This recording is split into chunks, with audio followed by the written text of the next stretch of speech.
everybody. Welcome to another episode of Purple Insider. Matthew Coller here, and not a whole lot to update in terms of out from TCO Performance Center today, except for that Jonathan Grenard was practicing today on a limited basis. Not sure if he's going to be back or not. We will find that out tomorrow. But aside from that, mostly status quo from TCO. Justin Jefferson had an interesting conversation with us, backing JJ McCarthy for all of those who seem to want to speak it into existence with Jefferson melting down or demanding a trade or something. Well, you lost today because once again, he didn't and just backed his quarterback. So there's not a whole lot to talk about there. And that means it's time to bring in Manny Hill. And a reminder, of course, the show presented by FanDuel as always, and Manny is going to pick the schedule. But I had a very brief conversation with a longtime Minnesota Viking the other day, Manny,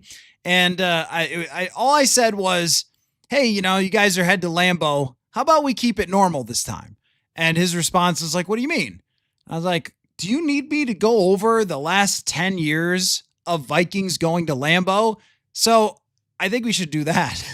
I mean, it's been really weird. My first trip to Lambeau was 2000. No, actually, it was not 2016. I didn't go because they were out of the playoffs and the players had a mutiny. 2017 was my first trip down there, and Rodgers wasn't playing, and the long snapper got hurt, if you remember, and that's what led to the Minneapolis Miracle and the long snapper making the mistake of the block punt and all that. Then 18 is the tie. 19, they come back from down, 21, and then throw an interception in the last play. I think that was also 2019 was when Kirk apologized to Adam Thielen and the entire world went insane. 2020 was when the Vikings upset them and then they didn't trade away players at the trade deadline because they thought they could come back. 2021 was Kellen Mond, and I see him every day in practice. 2022 was the Seven Studs. 2023, I think Rodgers just smoked them in 2023. Is that right? What happened in 23 at Lambeau? 23. Yeah. Why am I blanking on? Oh, no, that was the Achilles. What am I talking about? That was the Achilles. That's right. Yeah. That was the Achilles. Kirk was playing great that game, too. I remember. Right. Yeah, he was outstanding. It was the best version of Kirk we had ever seen, and he tears his Achilles. And then last year, Sam Darnold goes crazy, but then they come back in the game and they got to close it out. Actually, last year is probably the most normal game that we've had down there. Let's keep it normal, my friends. Let's keep it normal. Good evening, Mr. Hill. How are you? Good evening. I'm good. Yeah. I mean, just when you're talking Vikings Packers and particularly games at Lambeau Field, there's just always those distinctive games that you remember. Obviously, the Moss Moon game comes to mind from 21 years ago. We've seen these two teams tie twice at Lambeau Field in the last decade and a half as well. And the He Did What game with Antonio Freeman in overtime on Monday Night Football. Yeah, I mean, just a lot of really weird, wild, crazy games, crazy finishes between these two teams at Lambeau Field especially. And who knows? We'll see what happens this weekend as well. So until we pick the schedule, we're just going to talk about stuff because it's been a long week. And I feel like I've covered every possible JJ McCarthy angle, which means if you're tuning in here on a beautiful Thursday night, comment section, questions, thoughts, feelings, throw them in there. We'll answer them. This is more of an open mic night here because we don't have a main topic outside of that. And we're going to pick the schedule pretty soon and have a conversation about really the playoff races and what we think of each of these teams that the Vikings are going to play. But everything else is on the table. So get questions and thoughts into the comment section and we'll get started on the main question, which is how many games are the Vikings going to end up winning? And here's your FanDuel question of the day, which is the Vikings are plus 175 to win 8 games. I want you to give me your percentage chance that they get there. What is the percentage chance that the Vikings win 8 games? Leave that in the comment section. And if you want to throw in why you think one way or the other, feel free, and we will read them as well. So why don't we get right to picking the schedule, Manny? For anybody new watching the show, this is what we do every single Thursday, even going back to training camp, is we pick the schedule, and it gives us a chance to talk about the opposing teams that the Vikings are going to play, and also what our expectations are now at this point. And it's been all over the map for this year. I think you started out at 11, maybe as low as 8. I don't know if you've gone lower than 8. So we're going to have to see where this been the lowest, this has been probably the lowest. And Manny, I think based on the last 2 weeks, we had every reason to think that after the Detroit win, like, look at this team. Not just, hey, McCarthy played pretty well in that game, but look at how the offensive line played in that game. Look at how Brian Flores made an adjustment to stop the run and Jahmyr Gibbs couldn't do anything. Look how he subbed out Ivan Pace for Eric Wilson, and then that's working. And, Harrison Smith starting to look a little bit more spry as he's coming back, and all those things. And they're kicking and punting well and kick returning well. Like, there's a lot clicking there that you felt like if they could win 1 out of 2 against the Ravens and the Bears, that we would still be having this discussion of like, okay, maybe this has a chance to get back on the rails. Maybe I always looked at it after the bad start to the season, after we washed away the idea of getting 11 wins, of if you can play the last week of the season against Green Bay for something, then you have had a passable season. I don't know if that is going to happen, but those last 2 weeks took what felt like any air out of the balloon. If they win this week, can they get it back, do you think? I don't know if that definitely means that they've gotten it back if they win this weekend. And I actually, we're going to pick the schedule here in a second.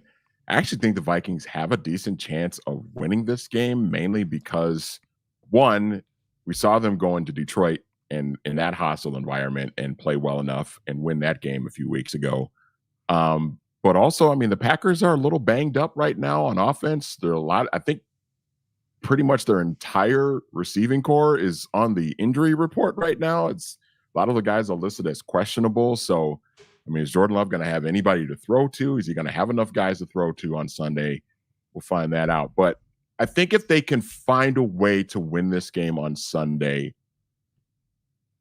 I think it at least makes the Seattle game the following week somewhat intriguing, because they can then build off of that, find a way to get another sort of weird, quirky road victory like they did against Detroit a few weeks ago. Then you've gotten back to 6-6, and now a softer part of the schedule comes up over against the NFC least, so to speak, every team in the East except Philadelphia. At that point, now you've got maybe an outside chance to make something happen, but they just got to find a way to get JJ McCarthy playing well and getting this offense and get this offense going in the right direction. And if they can find a way to squeak out a win on Sunday, that's where it's got to start. It's got to start there, and then you just kind of take it one game at a time, and maybe if some things go your way, you can kind of right the ship. But until they do that, though, I'm going to be very, very skeptical. That's really the hard part, is that if McCarthy had played well in these last 2 games and they lost on a kick return, then you might be saying, all right, well, win this one and at least it gets interesting. It gets interesting at 5-6 because you do have those easy games on the horizon. Yeah, you're probably going to have to pull off some kind of amazing upset against the Seattle Seahawks. That will not be easy. They are missing some offensive linemen, and maybe you could pull something crazy off there and your season is back on. Or maybe you can rip off 3 straight wins against your 3 maybe easiest opponents on the entire schedule for this whole season in Washington, Dallas, and New York. Then you can start working your way into it. But if you don't win this week, it is so completely, thoroughly, fully over that we're probably having our first mock draft simulation, I think, next week. I will do it. I am ready to do it. I asked today, Trevor Sikkema, who's coming on the show tomorrow, I asked him, I said, is is the mock simulator up? And he's like, oh yeah, it's up and it's ready to go. I'm like, man, because a lot of fan bases have to start early. And unfortunately, if they don't win this game, then we start in December. If they do win this game, then at least the flicker of hope remains on that you could make something out of that scenario that I laid out, which is last game of the season, have any chance. Even if you said, all right, these 4 teams have to lose today and the Vikings have to win against Green Bay for you to get in. Even if it's one of those, I could at least go, all right, well, they did the best you could under the circumstances with the hole that they put themselves in. But why don't we start picking and see where we end up at the end? So this week against the Green Bay Packers, Manny, I'm on record with a 17-16 victory for the Minnesota Vikings. And my main reason is that the Vikings have a better kicker. Will Reichert, Will is fantastic. The Packers have struggled. The Packers are banged up. It's the best I can do, and I feel like it's never a normal result down there, so I'm going 17-16 Vikings. Will you pick the Vikings to beat the Green Bay Packers this week? Well, let's see. Romeo Doubs, questionable. Christian Watson, questionable. Savion Williams, questionable. Matthew Golden, questionable. Dontavian Wicks, questionable. These are all the Packers wide receivers. They're all on the injury report. Josh Jacobs, questionable with a knee, limited in practice. Do the Packers have anybody on offense? Kraft is really good. He's fantastic. He's out. Maybe. Yep. Is he? Oh, he's out. He's out. Right. Yep. That's right. Yep. Yeah, that's right. Yep, he's out. So no, the answer is no. They have no players. Yeah, they have nobody. So again, and we said this going into the Bears game. Hey, Vikings. Hey, JJ McCarthy. Here's a real opportunity for you to show your stuff, to put together a complete game, a really good performance. And here it is. It's another opportunity for the Vikings to at least, be competitive in this game, get some stops on defense, which they've been doing the last few weeks. I'm going to give the Vikings a win here just because I'm going to try and wish this thing into existence, Coller, just to keep this interest going for the rest of the season, because you're right. I mean, if they find a way to win this, you're 5-6, and then it makes that Seattle game even more interesting the following week. So I'll give the Vikings a win here just for the sake of for you and I to continue to have real strong interest in this team the rest of the season. I know, and I really like breaking down games and looking into key factors and all those things, and if they do not win this game, then that pretty much comes to an end. There's no real point in talking about how they match up against the Seattle Seahawks defensive line, because even if they win that game, it's not that big of a victory. In fact, it just moves them farther away from draft status. And then we have to have this existential discussion about whether, do you want to win the games?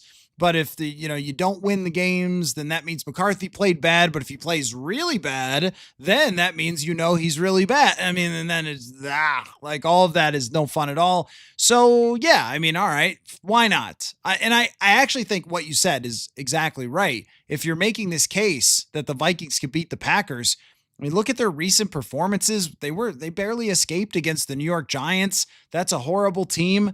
The Vikings have so much talent. If they get a B- performance, if they get a C+ performance out of the quarterback, as long as he doesn't turn the ball over 3 times, then they've got a chance to stay in this game and potentially win against the Packers. I don't think this is as far away as maybe the records would suggest. So, all right, let's call it 5-6. And then going out to Seattle for the Sam Darnold, I refuse to call it a revenge game.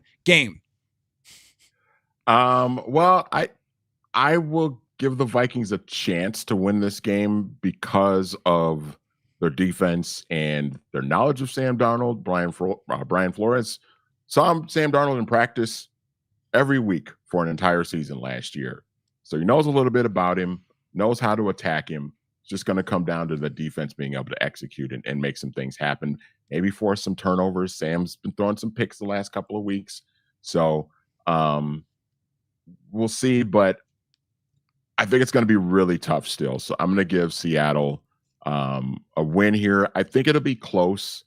I think it'll be very competitive, but I think that home field edge, and I think Sam Darnold will come out and play pretty well, and I think Seattle will take home the victory. I also think Seattle's got a top 5 most talented defense in the Yep. NFL. And though I have been very, very high on how the Vikings have been playing in terms of an offensive line and blocking and pass protection, that team is really, really talented and will pressure the quarterback.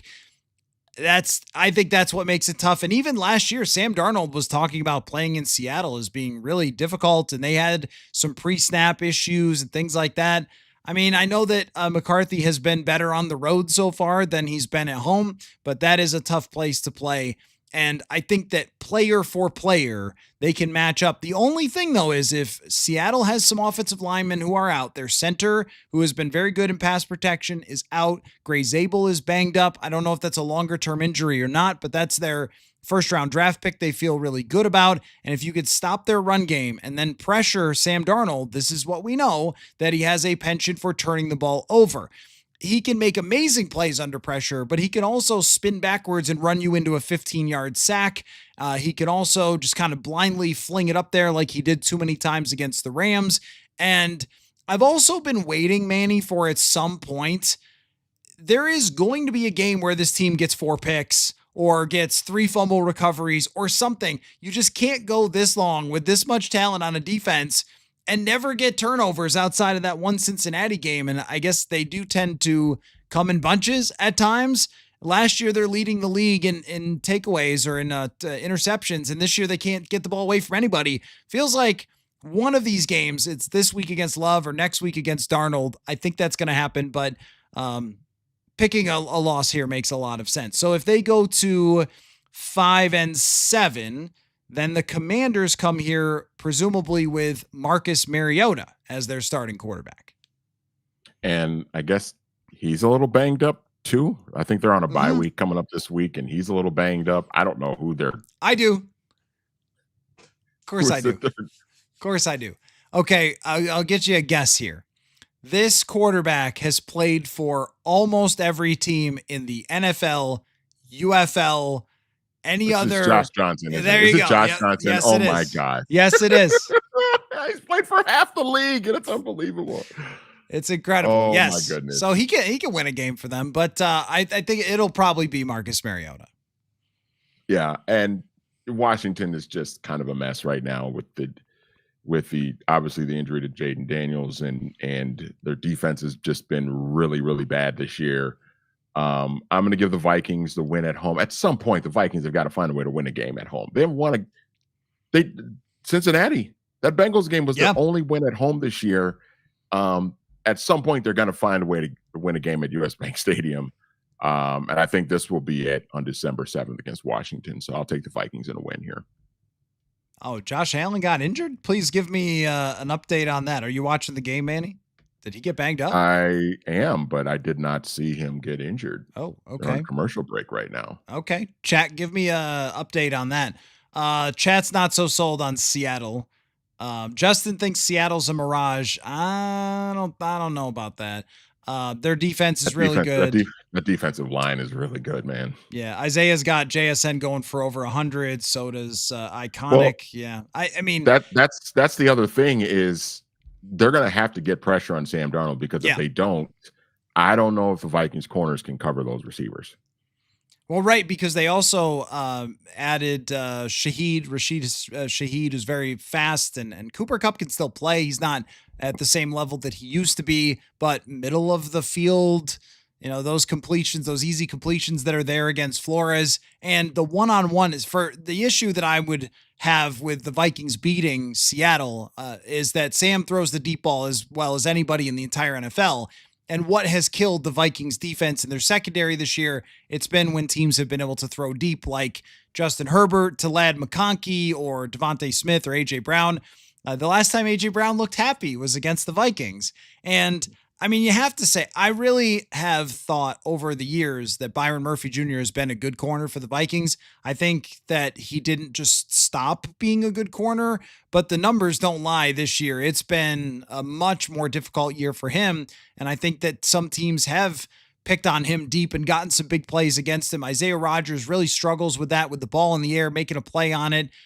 So having receivers of that caliber, if they could get ISO'd, it really is, can you throw Sam Darnold off in terms of changing coverages? That's what we just saw the Rams do. The Vikings can do it, but I mean, I think Seattle falls into the category, Manny, of just a second tier type of contender where you have your Rams and your Eagles, and then there's a pretty big drop off. And then this is where Detroit is. This is where Seattle is. This is where Green Bay lives. I don't even know if I want to put the Chicago Bears there, but the 49ers are still in that conversation. Like, there's this big chunk of teams, the Tampa Bay, Carolina's probably in a tier right below that, but they've won some games too. It's a mix mash after that. I think it's a 2-team league and then everybody else. And Seattle kind of showed last week they played close against the Rams, but LA's was still the better team. No question. And the Rams are, I think right now, probably the most complete team in the NFC. Philadelphia has the talent to be a complete team, but they've had their struggles and inconsistency on offense. But the way Matthew Stafford is playing right now, and the talent that they have on that defensive side as well, and they have one of the best coaches on the planet as well. So you put all that together, that's a team that I think is just really head and shoulders above everybody else. Philadelphia is probably that one team that's right on par with them, but everybody else in the NFC is kind of chasing the Los Angeles Rams right now and just kind of hoping that they catch them on a bad day, which they haven't had many of those this season. Isaiah says, we got 2 Isaiahs in the chat. Green Bay wideouts dropped 7 balls versus New York on Sunday. Defense dropped 4 interceptions. I mean, I thought in that game, Jordan Love was really, really, really good. And there's only so much you could do. Even in the game, was it against Philly, where he kept hitting receivers in the chest and they were dropping the ball. They have sold for years that, hey, we'll draft guys in the second round and we won't invest a lot of money on these wide receivers, and they let Devontae go and all that. Just has never found that guy that can be reliable for them. And now they're moving, Bo Melton back to wide receiver. He was a corner at any time. And you've been through that. Who was the guy for the Vikings? Was it Ben Tate? It was the guy that moved back and forth. Was that who I'm thinking of? Who was it? Robert Tate. Oh, Robert Tate. Robert Tate. Who's Ben Tate? Robert Tate. Yeah, Robert Tate was the receiver, and I think he returned some punts and kicks. And no, he came up as a corner, and then he was playing special teams, and then they put him at receiver a few times, and it was a whole thing back in those days. Yeah, and Isaiah 1, you're right that in the injury report in terms of who's like actually going to play, it's only a couple guys that likely won't play, but banged up and missing practice is still of significance. So I mean, like the Packers will not be playing with a full deck against the Vikings team. Plus, they're already missing Elgton Jenkins, Tucker Kraft, and Jacobs not at 100%. Like, this is, in terms of health, it's a complete mismatch. The Vikings are way healthier, and then getting Ryan Kelly back. So I think that evens things out, because Jordan Love, there's no question, he's a lot better than JJ McCarthy at this point. But if he's getting pressured all the time, and if his wide receivers aren't getting open, aren't getting yards after catch, or dropping balls left and right, well, then, it kind of makes it easier for the Vikings defense. Anyway, so let's see. You had did we even pick the Commanders game? We got off on Josh Johnson and so forth. So we had them at 5 and 7. I got them winning that game. Yeah. Okay. All right. So 6 and 7. 7. Yeah. 6 and 7.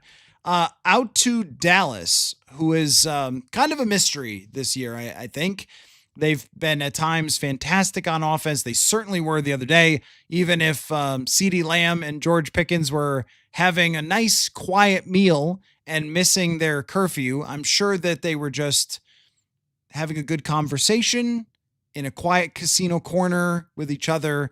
And that's all that was happening in Las Vegas when they missed their curfew. It did not affect their performance, though, against the Raiders as they won that game. That's been a team that I thought at some point early in the season might just kind of click and break out, but their defense is still really horrendous. But can the Vikings beat them? Because Dak is a guy who has had some huge days against the Vikings historically, and those wide receivers versus the Vikings corners, a little bit on the scary side. But this could be the game where JJ McCarthy has a big breakout on national TV, because everyone has a breakout against, except for Geno Smith, but he's been horrific this year. So how do you think it plays out? Do the Vikings get back to 500? Yeah, this is gonna be tough, I think. I've been picking the Vikings, I think, to win this game pretty much every week that I picked the schedule, mainly because of how bad that Cowboys defense is. But it feels like their offense is gonna start clicking here with both of those receivers. CD was a little banged up a little bit for them. But now they've got both of those guys back, and George Pickens is really showing his talent. He's not being quite as much of a knucklehead as he's been in the past, but it's still in there a little bit. And Dak, when Dak is on, he's one of the best quarterbacks in the NFL. So I think it's going to be a tough matchup. I mean, I think it's.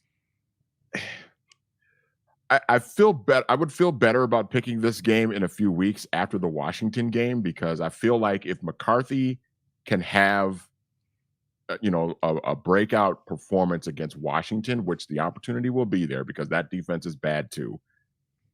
I feel like if he can break out against Washington, then that confidence will carry over against Dallas. But again, he was going up against a bad defense this past week, and he couldn't take advantage of it. He still played very poorly. So I'm not ready to just say like, oh, JJ McCarthy is going to have a breakout performance against this bad defense, because he had the chance last week and he couldn't do it. So he's going to have to do it. I'm going to have to see it first. So in the meantime, until I see that, I'm going to pick Dallas to win this game. And yeah, that'll drop them to 6-8.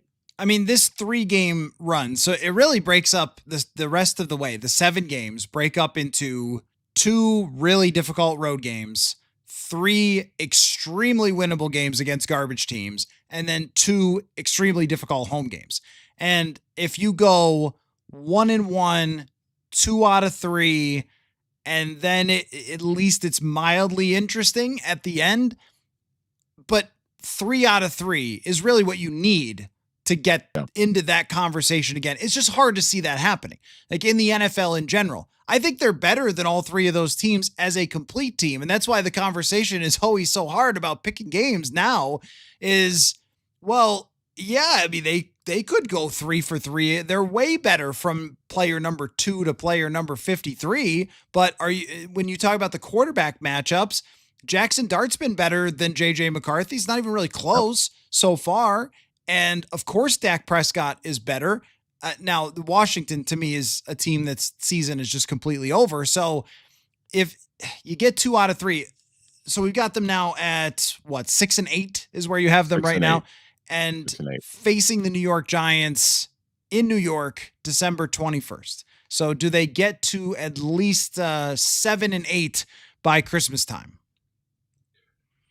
I'm going to give them a win here, just because the Giants, I think the Giants are going to play a little better under Mike Kafka than they did under Brian Dable. Yeah. But almost by default, probably. But I think this is going to be another one of those games where it's kind of weird again, where they're coming off the loss to Dallas, and it's like, all right, they're just probably going to lose out, and then they show up in the Meadowlands and they just take care of business and win, a 28-13 or 28-17 type of game, where they don't really blow the Giants out, but the Giants are never really competitive in the game, and that ends up being one of their best performances of the year, and it'll improve them to 7-8. Okay, 7-8. Yeah, I mean, it's so hard with a team like the Giants, because sometimes when a team fires its coach, everybody just is like, pack it in. Let's plan the vacations. Where would you like to go? The Cabo always gets thrown out there, but people vacation in lots of different places. I don't know why Cabo gets all the pub.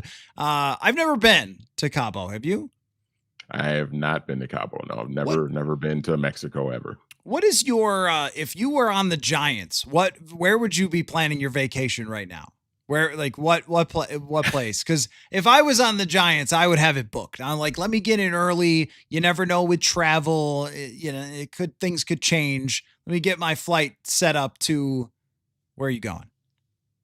Probably, yeah. Probably Florida or like Cancun, Cabo, something like that. Just somewhere warm, somewhere, you know, outside of somewhere outside of New York in the wintertime.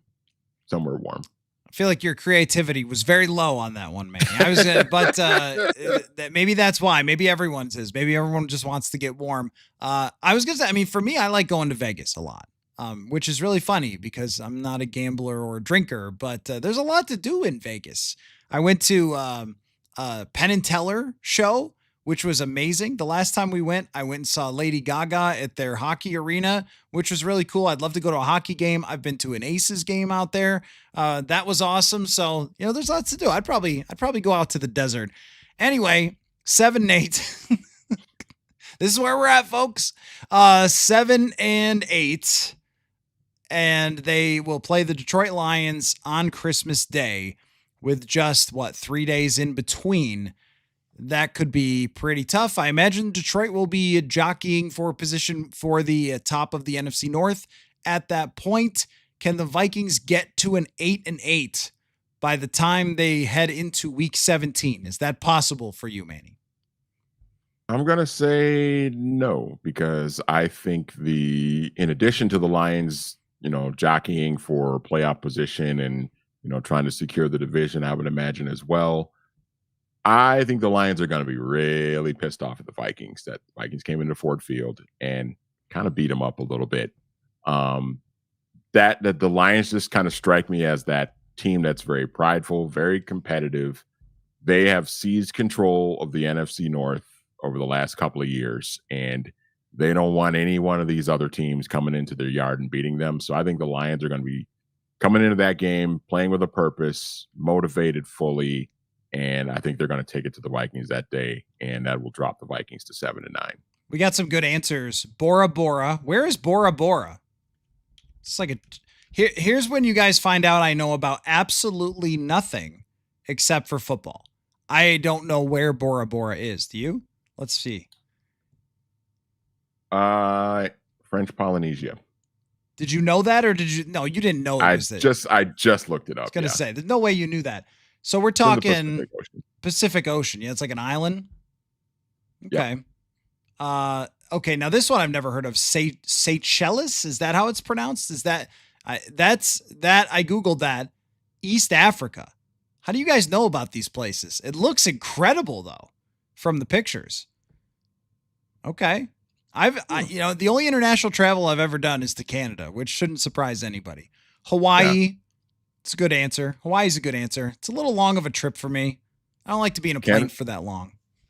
Canada, I guess you could say, I guess the Bahamas would kind of count, as I've been to the Bahamas a couple of times. That would count. That would be the extent. That in Canada would be the extent of my international travel, though. Oh, is it pronounced Seychelles? Is that how it's pronounced? Sorry. Let's see. Has the huts with the glass Oh yeah, I've seen that. Okay, Bora Bora. The where you're in the ocean, it's like crystal clear. Mm-hmm. Okay, that seems pretty good for Jackson Dart to go after his team is eliminated from the postseason. I think there was a point there about how sometimes, and we just got off track, but sometimes teams, they dig in. Like they are like, we are going to prove that it was freaking Brian Daboll's fault and that guy was a joker, and we are going to fight like madmen for Mike Kafka.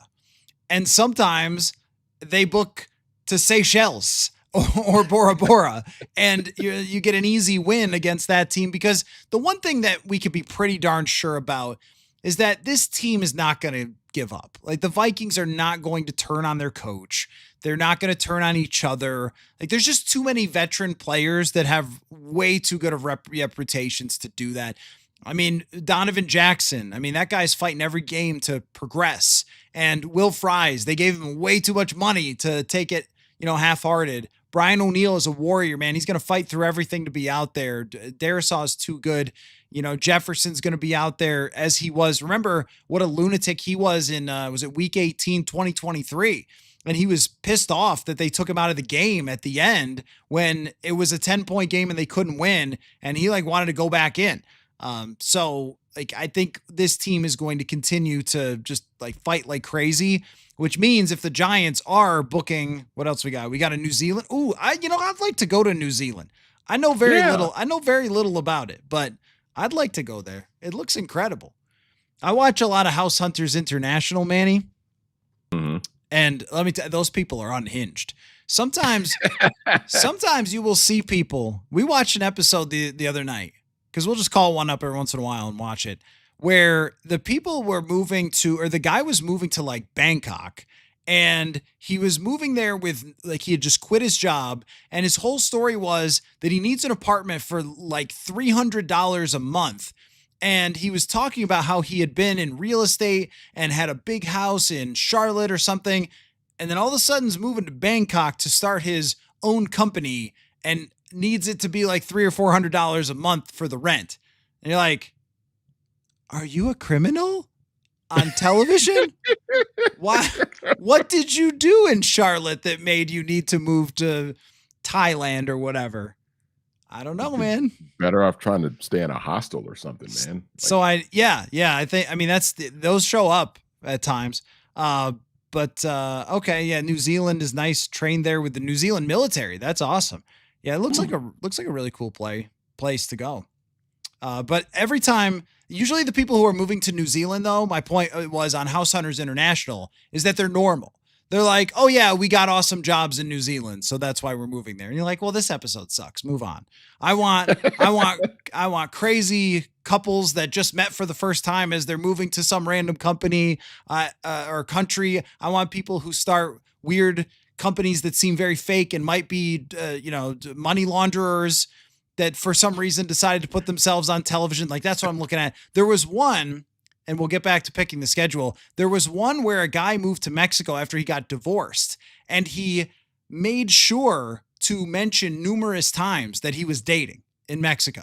And then they like showed one girl he's out on a date with. And I'm like, this dude went on TV just to be like to his ex-wife, yeah, I'm doing great in Mexico. Like that, this show is insane. Tara Reid, I'm not making this up. Tara Reid's sister showed up on House Hunters International, moving to the Netherlands. This is a real episode. Moving to the Netherlands to start a company where she helped people do shrooms safely. Not making it up. That's real. Tara Reid's sister. For some reason, that does not surprise me. It's hilarious, but it does not surprise me for some weird reason. Because we were looking at this woman and we're like, she looks really familiar. I mean, like she looks just like somebody. Who does she look just like? And my wife said, I think like she looks like Tara Reid. And then we went back to the beginning and looked at the name. Then we looked her up on Instagram and found her shroom company. And they showed her in the Netherlands, like doing shrooms with people. It was crazy. And like the voiceover lady who's got to be, 75 years old. She's like, she started her company there, helping people do illicit drugs or whatever. It's like so unhinged. It's a great show. Japan. Yeah, you're right about that, Hunter, that you never hear, no player ever says, or they never even make a joke of like, oh, go see Japan after the season. I'm sure players do it though. Like, I would love to go to Japan. My brother's been there. Yeah. It seems pretty cool. Japan's on my list of places that I would love to go to. I've always wanted to go to like Greece and Italy.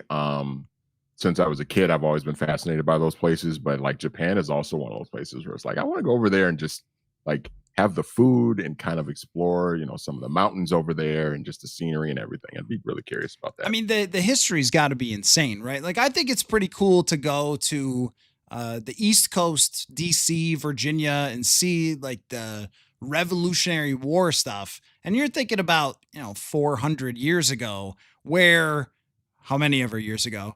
300 doesn't matter. But when whatever number of years ago it was, like I said, not a history major, 350, just majored in who was the backup quarterback for the San Francisco 49ers in 1993. It was probably Elvis Gerbach. Anyway, or I guess it still would have been Steve Young. Steve Bono? Well, yeah, that could have been. 93 Niners might have been Steve. Yeah. Might have been Steve Bono. Just pick a Chiefs quarterback. Anyway, the point is that Japan, I mean, that history goes back so much farther that it would be fascinating to see all the things there. What game were we on? I just picked the Lions to get revenge on the Vikings for beating them earlier at US Bank Uh, Stadium. So. World Debt Now says, what did we end up with the Vikings? Yeah, sorry about that. Sorry about that. We just got to a loss on Christmas Day and decided where everyone was taking vacations after. I mean, for me, I'm serious about me. I'll probably go to Vegas. Like, I'm going to need a week after this for sure. So anyway, you have them at losing to the 7-9. Lions puts them at 7-9. So that means the last game of the season will be against the Green Bay Packers. And the way it's playing out, Manny, I've got to think that the Packers are going to be fighting for something because they seem like a win one, lose one team the rest of the way. They don't seem to me like they're going to just get blazing hot, run through the schedule, win 7 in a row, get to the last week, and then be resting their starters. I think they're going to be playing for something. And if you have JJ McCarthy as your quarterback, and in this scenario, he's gotten it together enough to win some games, to beat a Washington, to beat a New York on the road, to beat a Green Bay this week, even if it's with Will Reichard kicking 6 field goals or something. If they have a chance to get to 8-9 and potentially knock the Packers out of the playoffs and get a good game from JJ McCarthy, then at least you can hold on to something for the 8 months that we all have to be tortured without football. Do they do it, Manny? Do they do it? Well, the Packers are going to be the fascinating team to watch down the stretch of the season because tiebreakers are basically not going to mean anything for them because they have like an actual literal tie. So they can't really tie with anybody else. Yeah. I suppose they could tie with the Cowboys, have the same record as the Cowboys, and that would make things very interesting if Dallas somehow finds themselves into the conversation. But yeah, it's really going to be, every game is really going to matter for them, I think, the rest of the season. And I think this is also another situation where they could be looking at a little bit of payback because I've got the Vikings winning at Lambeau this coming Sunday, and maybe the Packers are a little bit ticked off that they also lost to the Vikings at home and want to take it to them. And to your point, they're going to be right in the thick of things for a playoff spot. Even if they've already sort of clinched the spot at that point, they might be jockeying for a higher seed to get maybe a better matchup. So I'm going to take the Packers to win this game and end the Viking season at 7-10, and the Packers will have a little momentum going into the playoffs. I think that's extremely fair. I think it's extremely fair. That 7-10 from here on out means that you went 3-4, which is kind of who you've been, and they are healthy right now, but that doesn't guarantee they'll be healthy the whole rest of the season. And if they have some injuries, if they have some struggles, then you could end up with McCarthy's ups and downs. If there are ups, then you still end up with 7 wins. And then I was talking about this last night on the show, Manny, that 7 wins is a really hard outcome. It's probably the hardest outcome to deal with because let's just play it out in our minds with JJ McCarthy. Let's say he wins an ugly one in Green Bay, just like he was in Detroit. And then he has a disappointing one against Dallas or something. They lose that game. And you're going, once again, like, what is this? Right? Because I absolutely promise you, he's going to have one of these games where like, whoa, JJ McCarthy, and the quarterback who shall not be spoke of on this show from the past had some games where he put up some numbers. He had a game against the Packers where they got into the playoffs that everybody hung on to and those things. And even, the guy who's never been brought up as a comp to JJ, probably because it wasn't the same draft status as Tavares Jackson, but I was looking back at his history and he started off horribly. And then he had some moments, he had some games, and it just wasn't consistent enough. So I think if that ends up being the case, where you have 2 or 3 games from McCarthy out of the final 7 that are really good, 7 puts you in a spot where, you could maybe talk yourself into everything will be fine, but it's not good enough to be sure everything will be fine. If you get to 9 wins, then everything will be fine. If you get to 8, maybe that means you played well enough to be in a couple of games that even he plays well and loses. But if you get to 7, it's like, what now? How do we even view this thing? I remember that afternoon in 2008 in Arizona where Tavares Jackson just lit up the Cardinals. And it was the year the Cardinals went to the Super Bowl, Kurt Warner, and the Vikings went down there and kicked the crap out of them, blew them out. And it was like, oh, maybe they've found the guy. Maybe, and then obviously we know what happened the rest of the way. Your good buddy Gus Farrat could probably tell you a lot about how that whole thing went down that whole season. Yeah. I actually did interview Gus once about that season because he kind of was pulling a Case Keenum where, he came in and Gus was actually nice enough to do the interview, even though obviously he was unhappy about not getting to start the playoff game. And, when you go back and look at Gus's actual performances, he won 8 games with like 12 touchdowns and 16 picks. I mean, it was not great, but he did talk about that. And I'm sure that he was still very unhappy that they didn't give him a chance to start. But that's kind of the point though, right? About, Tavares, and look, it's harder to talk about him because he has since passed away. And everything I've ever heard about Tavares Jackson was positive from his teammates and so forth, him as a coach and things like that. But if we're looking at it just, from his trajectory with the Vikings, they drafted him. They wanted him to be their guy. They believed in him. And he had the moments and it just wasn't consistent enough. And I think he actually had, you could tell me better, but I think he actually had more moments where you thought that than Christian Ponder, right? Oh yeah. Goodness. Yes. I remember the year before in 2007, the last game of the year against Denver, he had one of the best games of his career and it was kind of derailed. Vikings ended up losing that game and it was derailed because Troy Williamson had dropped a couple of like really easy passes, a deep pass where Jackson just dropped it right into his breadbasket and Williamson just dropped it. Threw another one to him where it just hit him right in between the 8 and the 2 on his jersey and just dropped it. And I remember Jackson led them on a couple of scoring drives late in that game because they were down, I think, by 16.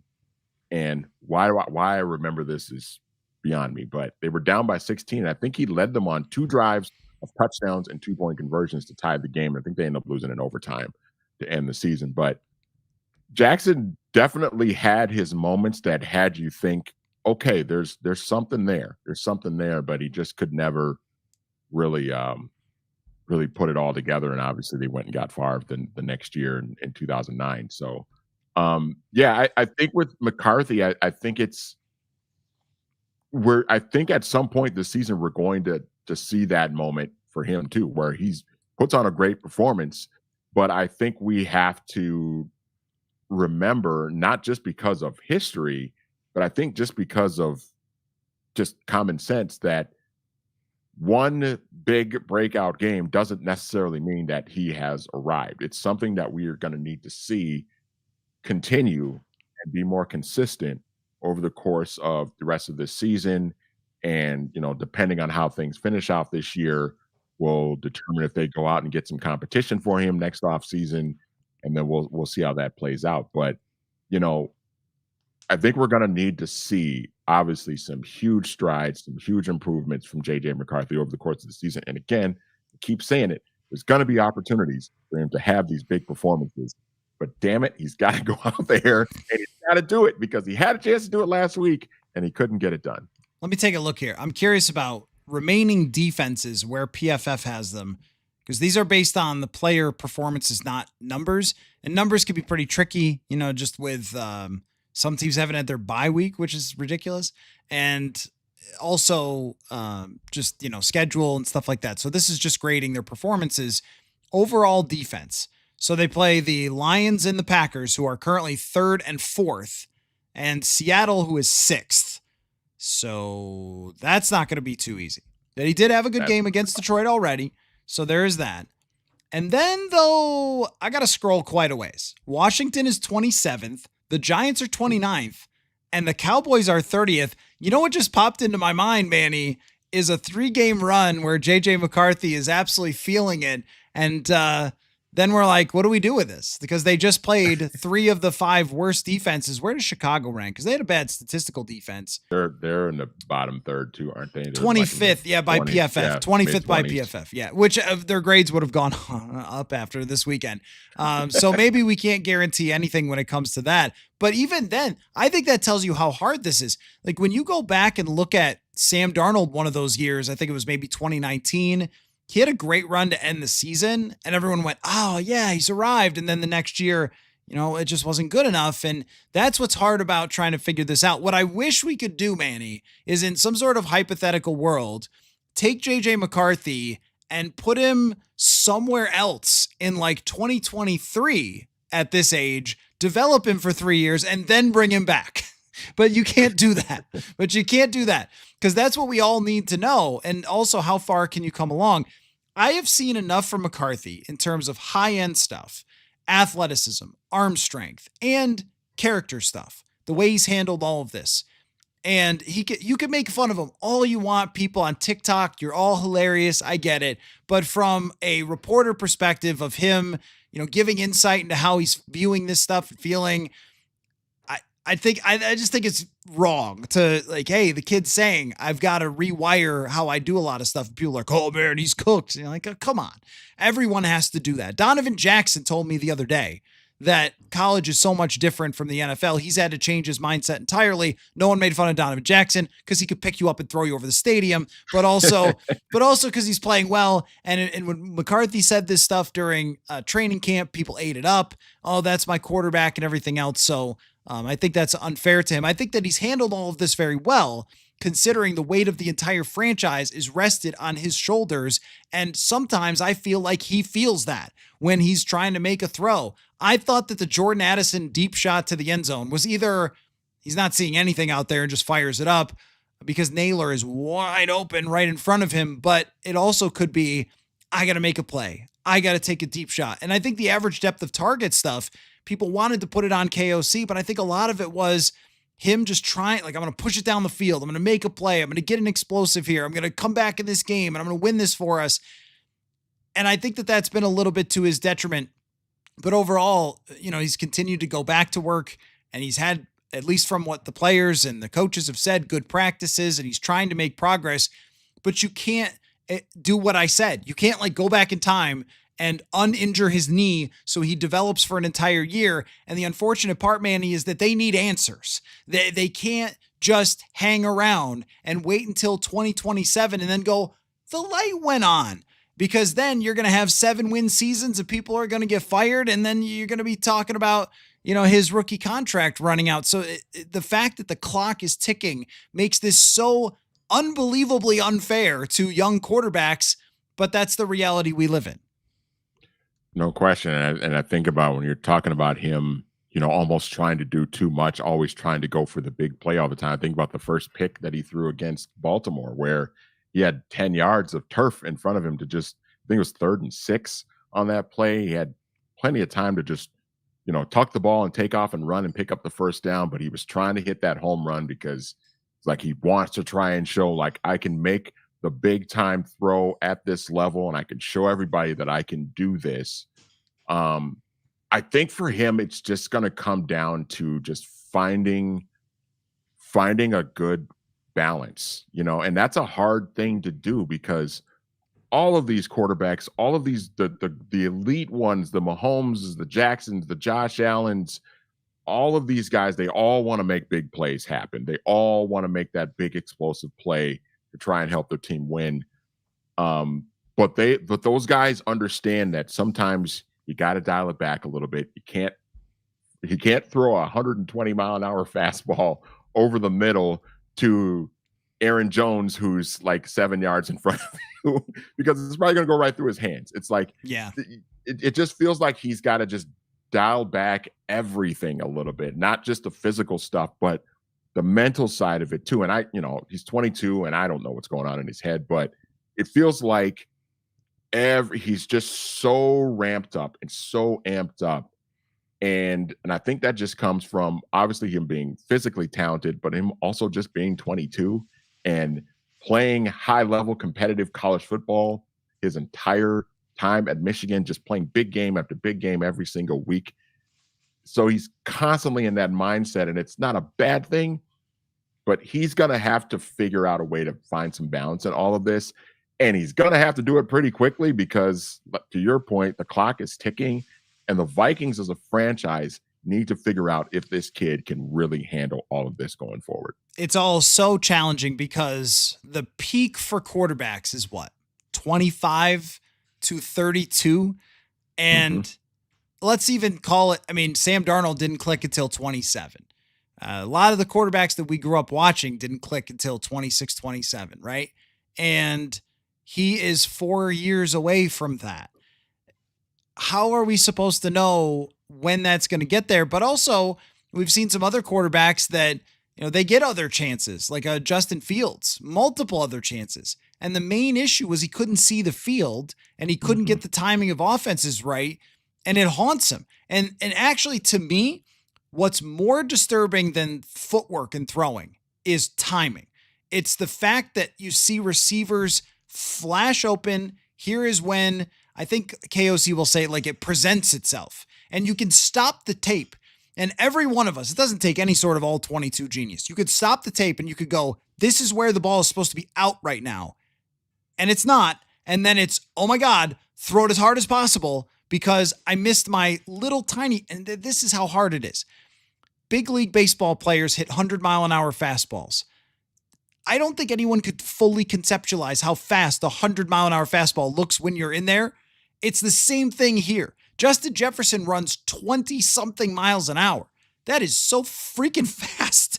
I mean, so he goes into his break and he hits that thing, and the ball has to be already there. It's got to be already in the air, and it's got to be floating in a way that he could catch it running into it.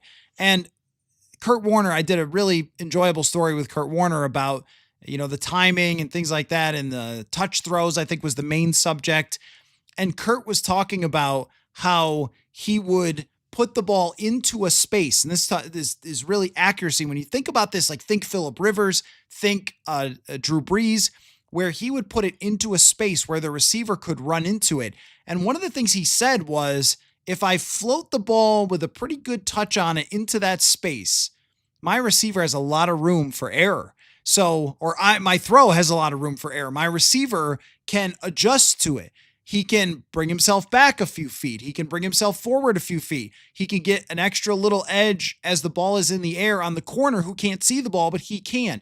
And completion percentage goes into all these sorts of things. And Drew Brees is famous for this, putting the ball up. Rivers was so good at it, putting it up into an area and the receiver runs into it.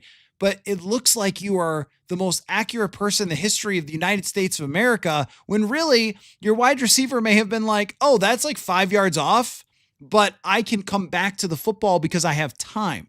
If you are Jordan Addison and you are running 25 yards down the field and someone throws you a howitzer, I mean, you better reach up and snatch that thing out of the air. But if you have it slightly off, it's going to bounce off your fingers. And I think that we've just not seen that really enough from JJ McCarthy. And can you throttle it down? Can you put that touch on it? He's had a couple throws, but not enough with consistency and not enough with good timing that makes me think, oh yeah, this thing's right around the corner. I think you can fix where your feet are with your shoulders. I don't know if you can fix the wiring in your brain to process at that speed. Can you hit 100-mile-an-hour fastball? I don't know. You mentioned Drew Brees, and I'm so glad you did and you've heard me, off the air talk about this play that I'm going to bring up so many times. It's the Minneapolis Miracle game when the Saints are driving on their final possession. Yes, I know what you're talking about. It's I think it's 4th and 8 or 4th and 9 or something like that at midfield. And Drew Brees calmly drops back and just drops a perfect dime to Willie Snead on the left side, near side of the screen. And it's just a perfect throw. He threw it with anticipation. He threw it with touch, and it was right on the money. And that is a high leverage, high pressure situation. If you don't execute that throw to perfection, your season is over. Obviously, the season did end that afternoon for the Saints, on a later play that is kind of famous. But in that particular situation, and that, I mean, Drew Brees is, in his late 30s and one of the best quarterbacks of all time at that point in his career. But again, like that's the type of stuff that like the great quarterbacks, Brady, saw Brady do it a lot. We saw Manning do it a lot. Just mentioned Drew Brees. Those guys can make those throws. And that is something that is going to come with time. It's just I think it's just the question is just going to be how soon, if at all, can JJ McCarthy pick up those little things to become a good quarterback in this league. Right. And you're not asking him to be Breeze. Your point is that that's a great example of a very memorable anticipation throw. Bonus points if you know who was covering Willie Snead. Do you know? Was it no, it wasn't Xavier Rhodes because he was guarding Michael Thomas most of that game. Who would the other corner have been? Was that Terrence Newman covering him? It was not. It was Mackenzie Alexander. I think that they were in. Well, I think because Sendejo got hurt, I think, in that game, and maybe they were in a dime package where he was in. I believe he was the defender who got beat on that one. So anyway, the point just being that timing and anticipation, it takes a lot of time, and sometimes there's nothing you could do. Like this is when we're talking about Tavares. Like I think that was with him. It was the consistency. He threw rockets. He had a great arm, but the consistency of anticipation is a hard thing to figure out whether it's going to arrive or not. I mean, I think the actual intellectual part, the off the field, the X's and O's, the way he handled the protections was really good and stuff like that. I think that he gets all that, but how can any of us know if that other part is going to eventually click in, or even if it clicks into a certain level, is it good enough to compete for a Super Bowl next year? Because I want to say this is so much focus on one guy, JJ McCarthy. And I know there's some lingering, like people hoping it's KOC's fault. It's not. But if you get to 5 years, no playoff wins, that is a disaster. I don't care how many fun moments you had along the way.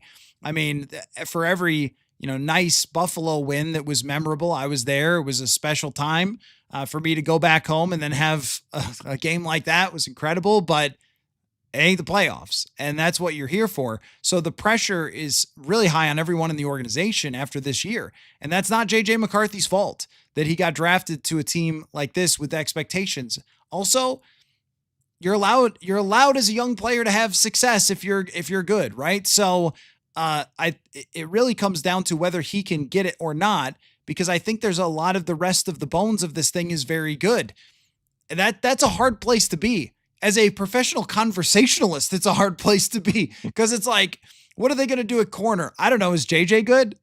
Like, I don't know. Like that's what everything is going to funnel back into, because after last week, I had no more to say about KOC needs to do this. He needs to do that. He needs to run. He needs to change the offense, whatever. It's like, look, if he just gave him that many open receivers and that good a running game and it still couldn't execute, I think we know he's just got to figure it out or he's not going to. And somebody earlier in the comments, sorry, I lost it, said like 7 and 10 is the worst. 7 and 10 is the worst if that ends up happening. So I think what you're rooting for is the extremes of this. Lose the next 2 games, get to, what does that put you at, 4 and 8? Then it's just a full-on disaster season, and you stumble into the end and maybe win 5 or 6. You draft really high and you get the best corner out there and you go from there. Or you get to 8 or 9 and JJ's played really good. And every other outcome is very hard to deal with. Yeah, I mean, 7 and 10, you said it. 7 and 10 is kind of like worst case scenario, because it's like if you're going to go 7 and 10, you might as well just go on like 5 and 12 because you have a higher draft pick and an opportunity to get an even better player, and then maybe you're less likely in a position to feel the need to move up a few more spots in next spring's draft, to move up to like 6 to get a player that you really, really want, and you're sitting at 9 or 10 because you went 7 and 10 instead. We kind of dealt with that a couple of years ago when they went 7 and 10 and they were still trying to, after Kirk got hurt, they were trying to keep the season alive, and they put Dobbs in and he won a couple games for them, and it kind of really, it ended up not being the season that you wanted to have. So, yeah, 7-10 is not ideal. It's kind of what I've got them at going right now, the way things are looking, but it's not ideal because it's already a disappointing season because the expectations were very high, even with a young quarterback. And now it just kind of puts you in that weird sort of awkward spot because at least if, like you said, at least if you finish 8-9, or dare I say even 9-8, and you still don't make the playoffs, that probably means McCarthy played really well and you're feeling really good about, Mm. where he's at and what you've got going into next season. But it's 7-10 and it's just kind of meh, and you're still not entirely sure about the quarterback. And then your draft pick isn't really all that high either. Now you're kind of in that no man's land. What happened there? The dog knocked down a bunch of plates or something? Or Yeah, I'm not sure. I'm gonna have to see what the. I was like, everybody okay up there? I'm not alone with the dog this evening, so I'm hoping everyone upstairs is safe. Sorry about that. But anyway, Manny, this has been great. I want to answer a few comments and then get to Aaron Nagler on the show, which a lot of people have asked for Nags to come on this week. So I recorded with him yesterday about where the Packers are at. I want to bring you that in just a moment. But great stuff as always, my friend. We'll see you on Monday. And the thing about the NFL is it can all feel different in a couple of days. And I really thought that was going to be this week. I really thought. I was watching Bears tape. I'm looking at Bears data and I was like, this team's not good. Like JJ's going to have all day to throw the ball. They're going to win this game. And then like the season's back on and it will be fun again. And it wasn't. And I was completely wrong. So we'll see what happens against the Packers. Maybe they'll blow them out and then it'll feel very different then. But great stuff. Either way, we will be here with the roundtable on Monday. So thank you, Mr. Hill. You got it. See you later. Football. All right, let me get to a couple of your guys' questions, comments. And also, if you didn't answer the FanDuel question of the day, Vikings are plus 175 to win 8 games. Give me your percentage chance that they get there. I saw a 35% chance earlier. I think that's probably optimistic. I think. Let's see. Mr. T Green says KOC is overcoaching guys. It took 3 games to coach all of Dobbs' best qualities out of him. Look, if we're making comps, Dobbs can't be it. Dobbs is 3-12 for his career. He's a 4th round backup quarterback. We just can't use Josh Dobbs for like whether KOC or even Nick Mullins, who I don't think you could have possibly gotten any more out of Nick Mullins in those games. Mr. T Green says, I thought McCarthy was supposed to be a dual threat. Seems like KOC is coaching him to ignore his instinct to run. I don't think that was the case against Detroit. Thought they used it quite well. Chicago in the first game didn't run in the last game, but had plenty of time in the pocket to not do it. I don't think that McCarthy is a running quarterback. I think that he's a quarterback with the capability to run, which is quite a different thing.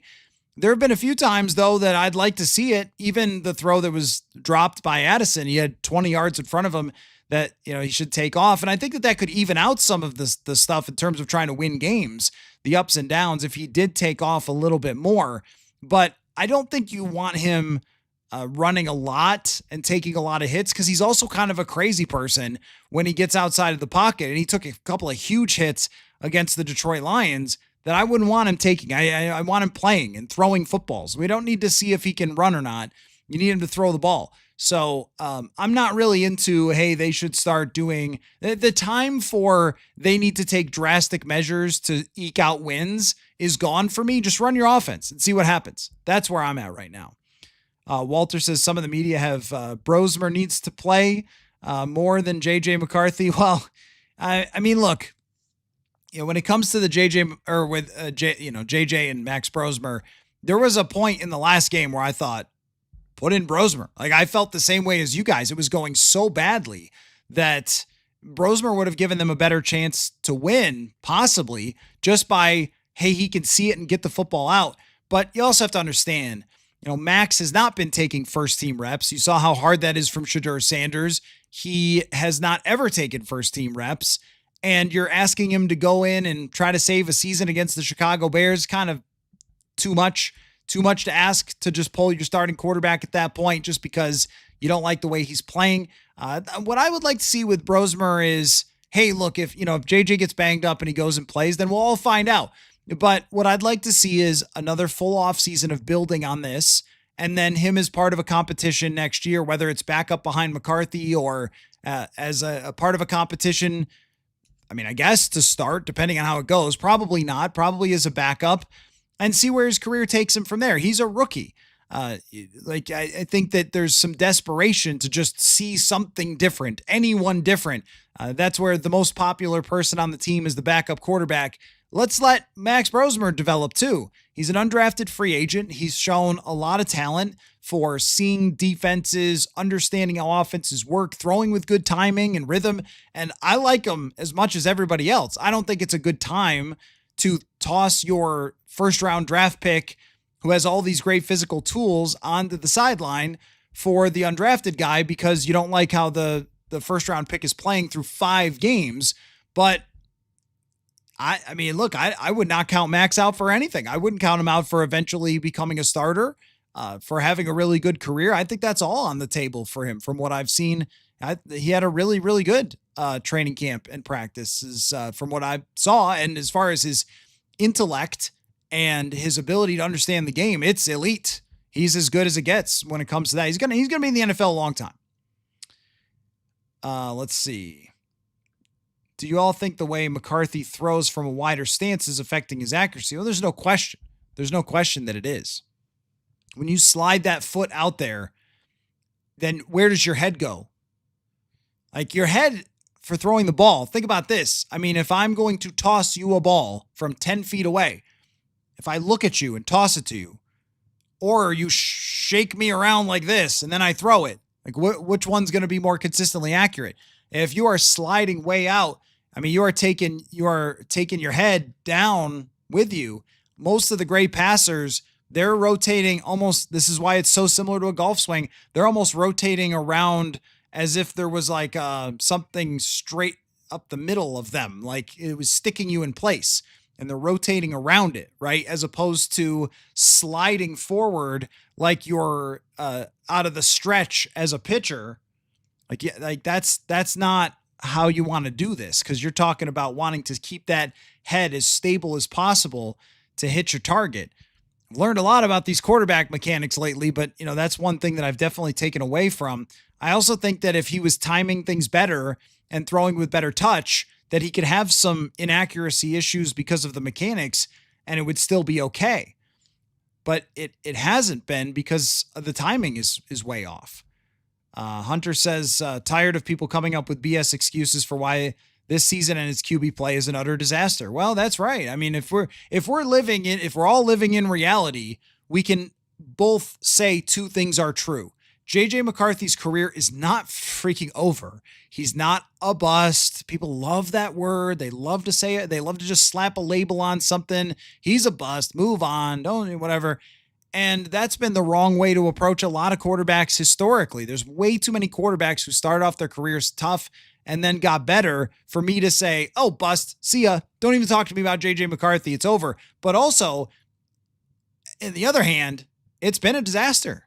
You didn't expect to be 4-6. You didn't expect to be talking about the guy's wide base 10 games into the season where he was supposed to take them to the playoffs. No, that is nowhere close to it. And they need to make sure as they talk about this season going forward, any leadership, coach, players, GM, that they are straightforward with the fans about that this is a big disappointment from where it was supposed to be.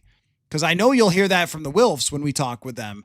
So I don't want to hear anything else, because to me that would be disrespectful to the fans to have anything else. It has been a massive disappointment, and unless they turn it around, they will have missed big time on what the timeline was supposed to be with McCarthy and his development.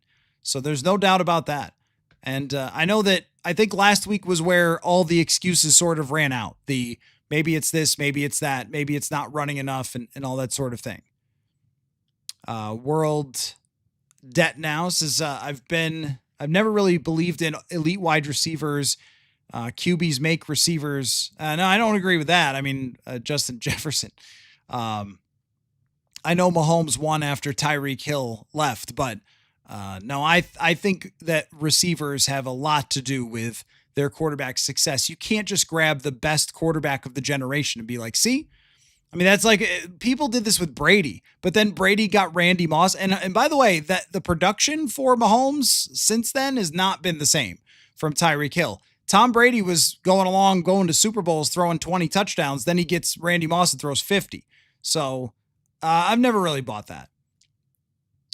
Hunter's best case scenario, they win 4-13. Yeah, I mean, losing the rest of the way and drafting really high is the best. Go check on. I think everyone's okay. I didn't hear any screaming from upstairs, but maybe it was the dog. Need Flacco to compete with McCarthy. Hunter's giving it 35% that they can win 8 games. Last Samurai, you're probably right that about the Bears not being good, because if they were, they would have beaten us by 40. They had the opportunity to. You're right about that. Vikings defense gave them a chance. I did not have QB's neurological pathways. I know. That's what I was saying. He says stuff like that, people will pick on. But again, if he said that after he had won the game and said he was getting his neurological pathways figured out, like he's not wrong. Like, I don't really know anything about neurological pathways, but it's just, I think that he's very earnest when it comes to that. Like, what's on his mind, how he's feeling, what he's thinking about those things. And I don't ever want to penalize somebody for just being themselves when they talk to us and what they're thinking. And if they're thinking about their alter ego when they cross the white lines and they get amped up, then like, okay, that's fine. That's fine. But the internet's going to mock just about anybody. So it is what it is. Brosmer, a Brady or Purdy. I mean, what are the odds of that? Very, very low. And this is coming from day one. Go back day one rookie minicamp. Listen to me talk about Brosmer. Been impressed since day one. Is he Brady? Probably not. Purdy? Maybe. Is he more likely a very, very good backup quarterback for a long time? Probably. That's probably the most likely. Feel bad for our quality receivers. Yeah, and they need to help. He's Brady. Yeah, of course. That's it. Yep, he's Brady. Yeah, I've felt the same way at times, and they need to help a little more too. They need to make some plays this week. And I think that there's some regression stuff coming. Turnovers, drops are not going to continue at this rate. That they could win some games. I still think they could get to 8. I think they can get to 8 because those teams from the NFC East are just garbage. So I think 8 is possible. I'd give it like a 58% chance that they could get to 8. That's my answer to the FanDuel question of the day. Okay. Great stuff from you guys. Refuse to believe anything else. Great stuff from you guys and Manny. I really appreciate it. And I had a chance to catch up with my friend Aaron Nagler, Cheesehead TV, covers the Packers. He is the Packers analyst that Vikings fans love to hate, but he's always a fun time when he comes on the show. So here is that conversation. And just a reminder, tomorrow, there's actually a lot on the channel. A conversation with Ben Gessling, breaking down the McCarthy situation. Trevor Sikkema of PFF drops by to talk about, he's their draft guy. And we talk about looking back kind of at the draft and what we saw from McCarthy and what we've seen in terms of his development, where can it go? And then the hardcore breakdown, as always, on Friday night with Andrew Kramer. So tons here on the channel. I've given you everything I got this week. It's been a long one, I think, for everybody following or covering the Vikings, but we push forward. So here's my discussion with Green Bay Packers analyst Aaron Nagler. All right, we welcome back to the show a friend of mine, but not of Vikings fans, Aaron Nagler from Cheesehead TV. And, Aaron, actually, I've had a few fans reach out and say, hey, I hope you're having Nagler on this time when the Vikings play the Packers. So that speaks to you as a reasonable analyst of the Green Bay Packers for Cheesehead TV at times. Maybe I appreciate it. Maybe your Twitter isn't always, but when I listen to your show, I think, all right, I get it. I get it from Nagler.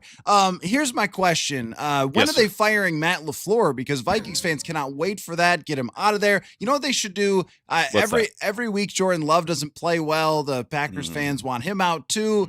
Trade your quarterback and coach that keep winning a lot of games. Just get rid of everybody. I think that's the plan, right? Yeah, I'm telling you, man, it's wild in these internet streets because there are a number of Packers fans. And look, I can kind of dismiss some of it as maybe they're trolling, maybe they're rival fans saying stuff, but man, it is some Packers fans who, for whatever reason, none of it is good enough. Every week, there's something else that they're completely up in arms about. And as you point out, these guys, I mean, whether you're talking about LaFleur or Love, have won a bunch of football games, and is it always pretty? Is it always perfect? No, of course not. But man, I really think they found a little something there in New York, beating the Giants, a different way of working on offense, because the last couple weeks prior to that had been a little hard to watch. But some of that is driven by personnel and injury and whatever. But yeah, man, I don't know. It just, maybe it's the internet age we live in. Certainly, I don't remember people being this kind of hot to go about firing everybody off after every play at this point. And like, it's not even after a game. And something I keep kind of reiterating at Cheesehead TV is you can just watch the game and enjoy it and then talk about it, analyze it throughout the week. But not every play needs to be a referendum. And it feels like, especially in this kind of social media age, it's every play. If it's good, then, oh, well, they got lucky. I've seen that thrown about quite a bit this week. And then if something's bad, well, that's proof that this guy stinks and he needs to go, rather than, okay, can we just let the game play out? And I think if people were able to do that, they'd probably enjoy it a lot more. Oh, that is for sure. Although I could say that about Vikings 2024, not so much 2025, where I can't blame fans for having that reaction. You guys are going through it, no doubt. It's been a little bit tough over here, but what I think has broken people's brains a little bit, other than just the internet and we want to react to every single thing, like overreact to every single thing, is quarterback play for a couple of years there, maybe 2019 through 2022. Was just out of this world. And Yes. I feel like the defenses have said, give me the power back. And you have crazy, coverages, crazy blitzes, some absolute freaks. Especially there in Minnesota, for God's sake. Absolutely. I mean, you guys are crazy. Some of the freakiest freaks of all time are in their primes, including Micah Parsons. And I think that it's created a little more inconsistency for quarterbacks. I think that coaches have had to adapt a little bit and when it comes to how aggressive you can be and things like that down the field. And I look at a bunch of different quarterbacks through the league and where Jordan Love ranks. You would think by reading some people about Jordan Love that he's had like this, oh man, it's like he's just not the guy. And then I sort, by PFF passing grade, and he's third in the league. Not too shabby. Right. And, top 5 in quarterback rating and all that. And it's like this offense for the Packers. Number 1 in EPA at the moment. It's like he's putting together a really good season. I wish more Packers fans appreciated it. But I think that when people watch every single play of every game of their own team and aren't watching every play of every game for other teams, there's some of this, yes. You start to break down every single up and down moment and don't maybe even realize this is some of the better quarterback play. But I think that watching like Mahomes do what he did for a couple years there, and a lot of quarterbacks thrived, and it seemed like quarterback play was getting easier. Now it's swung back the other way. Well, and to your point, you talk about 2019 through, let's say, 21 or 22. Man, you had Brady was still in the league, right? And Rodgers was winning MVPs, right? And you had Mahomes, right? There was a ton of really fantastic quarterback play at a very high level from some vets, right? Now you've got a new guard coming up, and I do agree the defenses have certainly changed as far as how many Sundays do you sit here and watch? I mean, hell, you can just go through Red Zone and you see so many drives that have to be 9, 10, 11, hell, 12, 13 play drives. Man, it's tough. It's real tough to put those together consistently. Like, yeah, you can do it maybe once and score a touchdown or get in field goal range, but to do that over and over and over again, that's asking a whole lot. And eventually, yeah, these defenses, they have these freak athletes, they have these incredible kind of coverages and disguises and ways that, really weren't happening even 5 years ago. I think, yeah, there's a lot to the idea that these quarterbacks are up against a very different challenge. Now, football is cyclical, as you know, and the best way to go about this is to run the ball, right? And you've seen teams kind of lean into that, and the Packers have tried to do that. They just can't do it, So that, to me, is the number one thing I'm going to be watching for on Sunday, because for all the kind of flowers I want to give Jordan Love, he has struggled against this defense. Like, it hasn't mattered. The one game, I think, where he kind of really came to life was that New Year's Eve game a couple years ago. But even then, you guys were starting a rookie quarterback, and the game script played more into that than anything else, right? So, I mean, 1,000,000,000% the Packers are going to try and run the ball. And I know Minnesota hasn't had a lights out run defense, but this is a defense that has given him in particular and LaFleur a little bit a bunch of problems. And it's definitely improved over the last few weeks when Brian Flores switched to playing an old school 3-4 with three defensive tackles out there.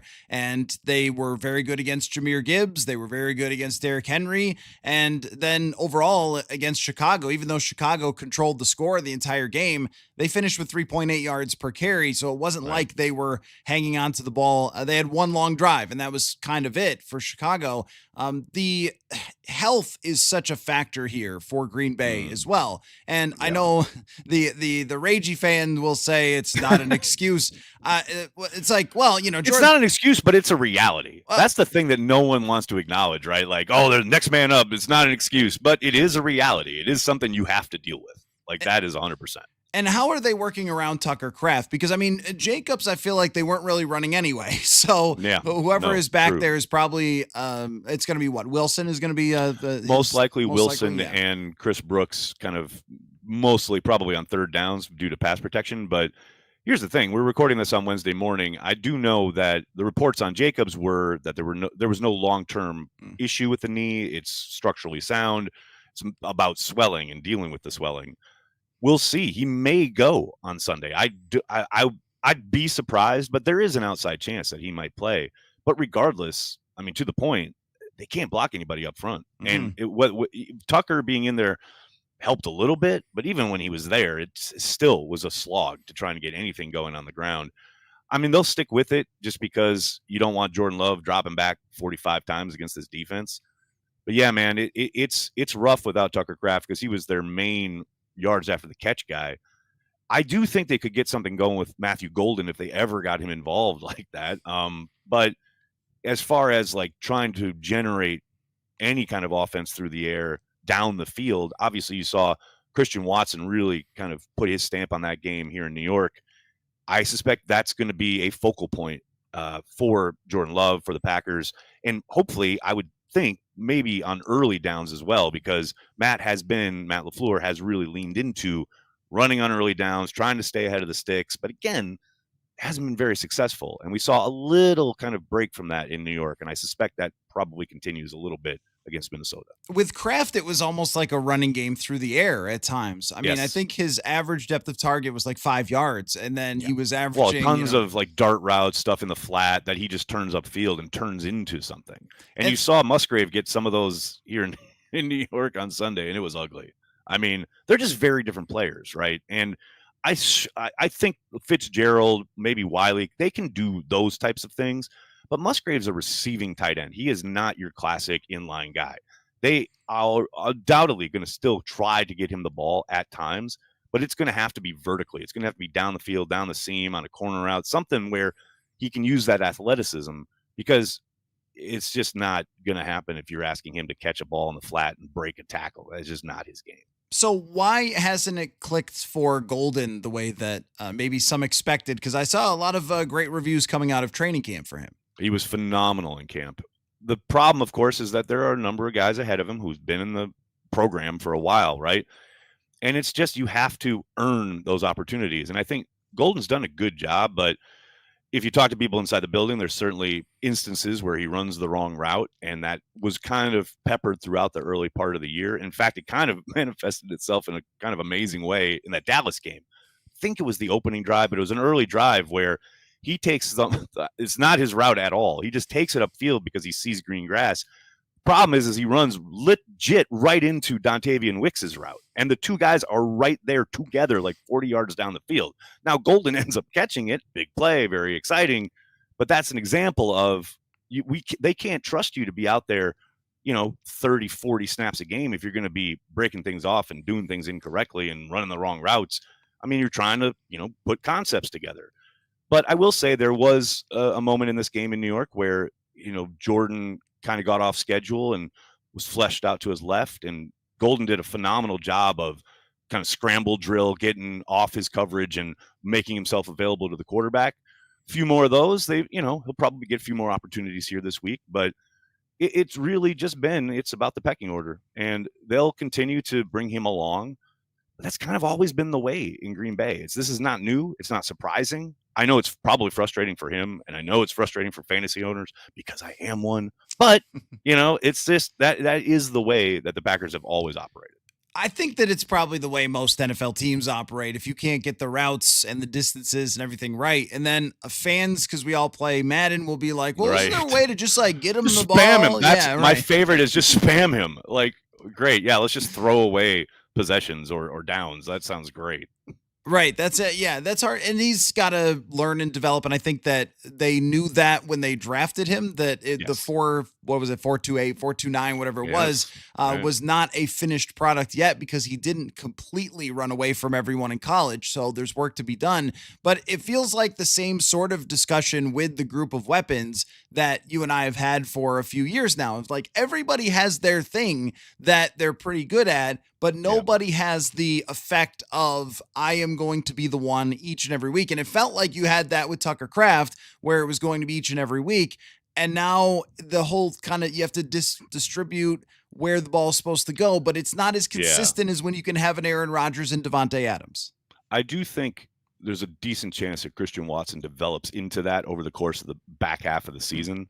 Don't forget, I mean, here's what's wild is to see him catch the 2 touchdowns that he did and a couple other catches he had against the Giants. Man, he is coming back from an ACL injury that he suffered this year. Yeah.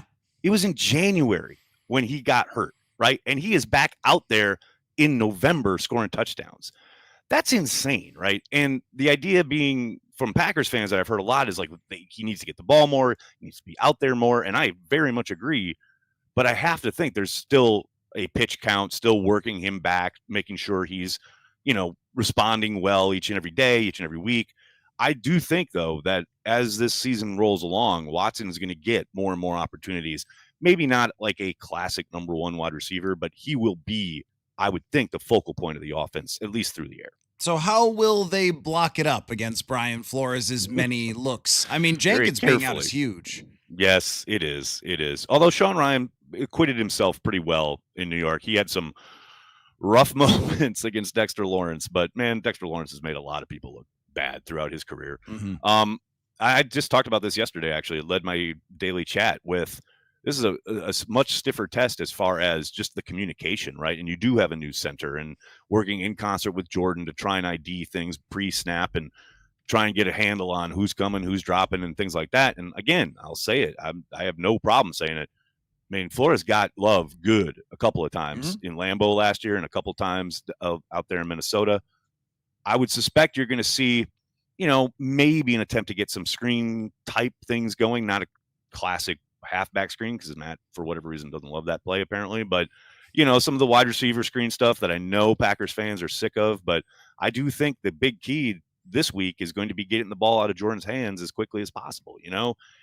The fun cat and mouse at the line of scrimmage is like really enjoyable for me, but I can't fathom being down there on the offensive front trying to sort through, like you see Harrison Smith fall down and you're like, okay, he's coming definitely. And then all of a sudden he's sprinting back 20 yards to be the middle of the field safety in a cover 3. Like the Packers have done some of that with Evan Williams, but to see that again and again and again, the football nerd in me loves it, but I can't fathom having to sort that out up front.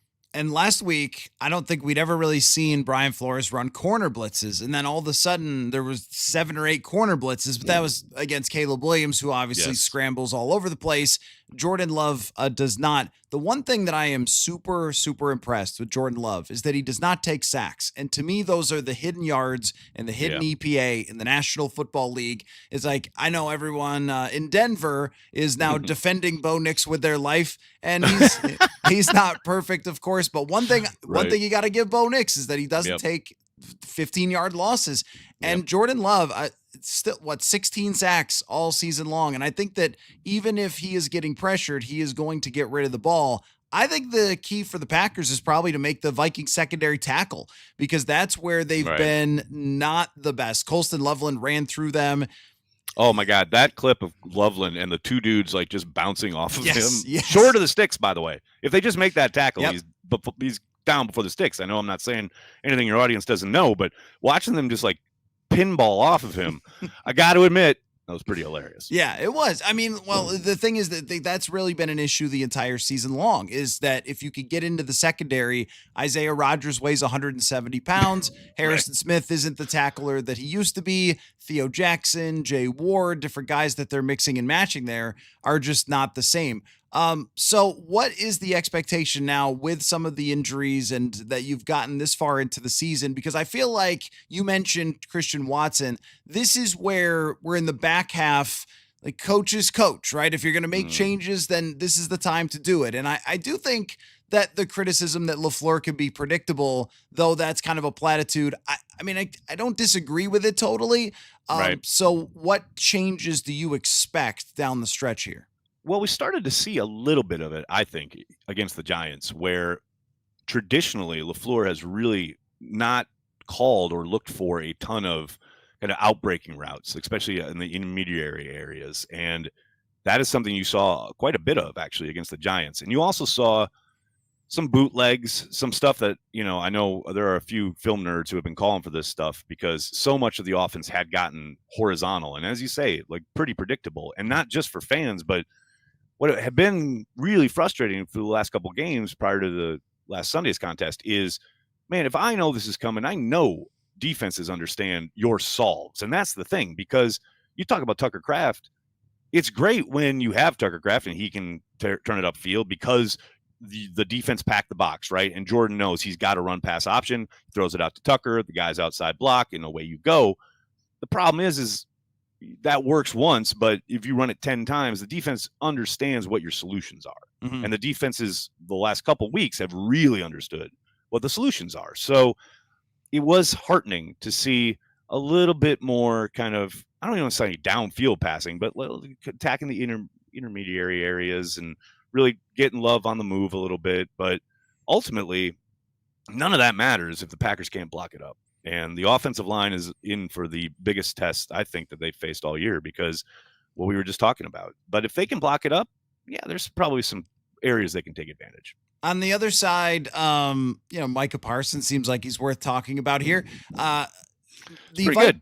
The Vikings offensive line is playing the best football I've seen them play since I hate it. Moved here. I hate it, man. Yeah, I've been watching. I watch Vikings clips probably, every week. I watch the condensed version of all the, divisional opponents. But man, it's viscerally made me angry to see how well the offensive line has played, because for so long you could count on the line being a mess in Minnesota, but it certainly doesn't seem to be the case anymore. So how will they align Micah Parsons? Because, do you want him just one-on-one with Christian Darrisaw, like best on best, or do you move him around? Like he's one of those guys that you feel like you could do anything with. That game against the Steelers where they just kept sending him up the middle time and time right. again.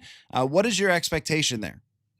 I suspect he'll start on Darrisaw and try, like he'll want that, right? He's been really open about the fact that he wants to go against the best, right? He did it against Sewell. Every week he's talking about wanting to be against the mano a mano, the big kind of heavyweight fight, so to speak.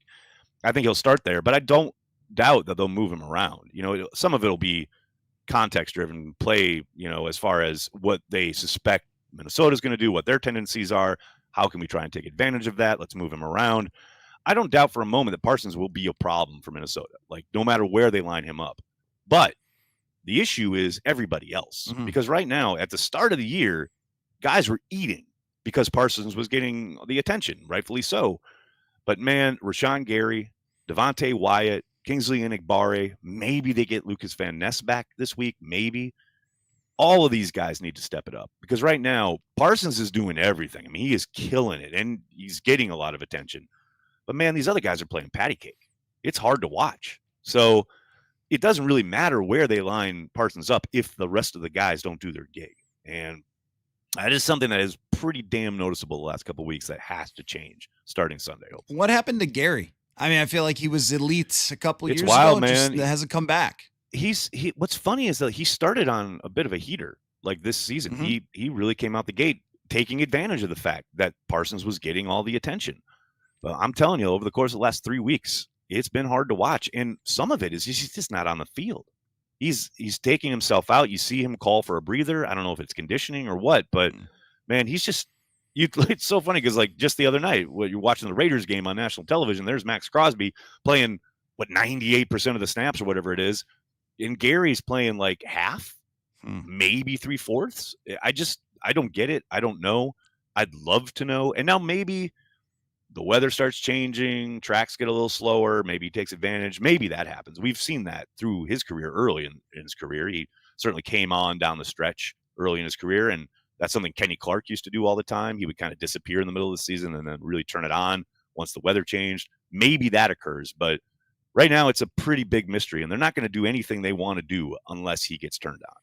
When they made the Parsons trade, Vikings fans were saying they still don't have a secondary. Do they have a secondary? They have a secondary that's way better than people give it credit for.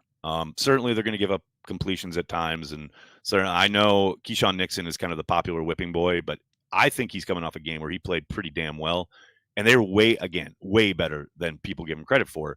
I think Carrington Valentine has been a revelation. He's been the guy who's really stepped up, and seemingly the one guy in that secondary who understands the assignment as far as Parsons and company are going to get home. Parsons in particular is going to get home, right? The ball has to come out. So you need to be breaking on the football. You know that ball is going to be out within less than 3 seconds. Valentine came this close to a couple interceptions that he broke on against the Giants. There were 2 others that were literally in his hands that he dropped. I mean, he's that close, but he's the one guy who's really seemingly taking advantage of Parsons' kind of presence. But overall, yeah, I mean, the corners are way better than people think. And, man, I love watching McKinney and Evan Williams together at the safety spots. They do a lot of work pre-snap, kind of disguising, trying to keep the offense guessing about who's coming, who's dropping, what kind of shell they're going to play. You saw Evan seal the deal against the Giants on Sunday. They're both playing extremely well, and they've started just a little bit to utilize McKinney a little bit more down by the line of scrimmage. Blitzed him a couple times, like they blitzed Evan Williams this week.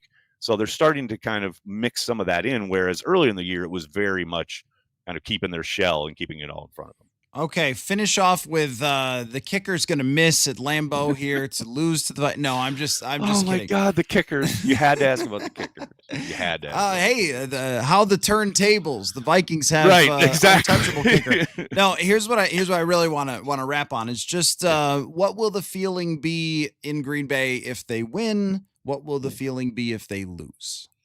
Oh, if they win, it'll get picked apart and all the problems and all the issues. Like it'll be great to win and they'll be happy for like 30 seconds. And then it'll be everything that went wrong and all the bad plays will be magnified and fire Matt LaFleur. If they lose, it'll be fire Matt LaFleur right away. And then we'll be on right now with the rest of the week. Exactly. I mean, look, the Packers are entering, and I know most of the North is like this. I mean, the back half of the schedule is brutal as far as it's completely packed with divisional games, right?